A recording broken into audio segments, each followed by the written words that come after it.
AP smart ration కార్డుల పంపిణీ ఈ నెల 25 నుంచి ప్రారంభమవుతుందన్నారు పౌర సరఫరాల శాఖ మంత్రి నాదెళ్ల మనోహర్.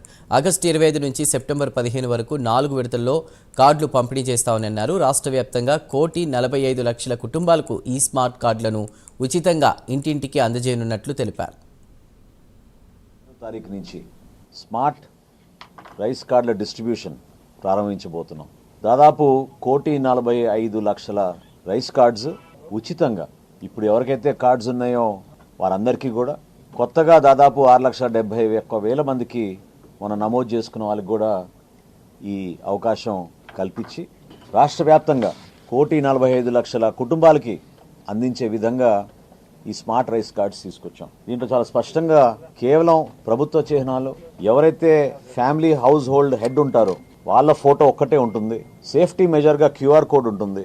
వెనక వైపు కుటుంబ సభ్యుల వివరాలు, అదేవిధంగా ఒక కస్టమర్ టోల్ ఫ్రీ నంబర్ లాగా ఒక హాట్ లైన్ ఒకటి ఏర్పాటు చేసి 1967 అనేది ఎవరైనా ఎప్పుడైనా ఫోన్ చేసుకోవచ్చు.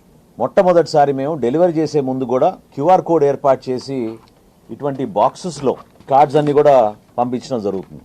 అంటే ప్రతి తహసీల్దార్ గారికి, ప్రతి మండలానికి ఆ సంబంధించిన ఫేర్ ప్రైస్ షాప్ నంబర్ ఏదైతే ఉంటుందో ఆ ఫేర్ ప్రైస్ షాప్కి సంబంధించిన కార్డ్స్ అన్నీ కూడా ఇటువంటి బాక్స్లో సీల్ చేసి పంపిణీ చేసే విధంగా ఒక ఏర్పాటు చేశాం. ఈ నెల 25వ తారీఖు నుంచి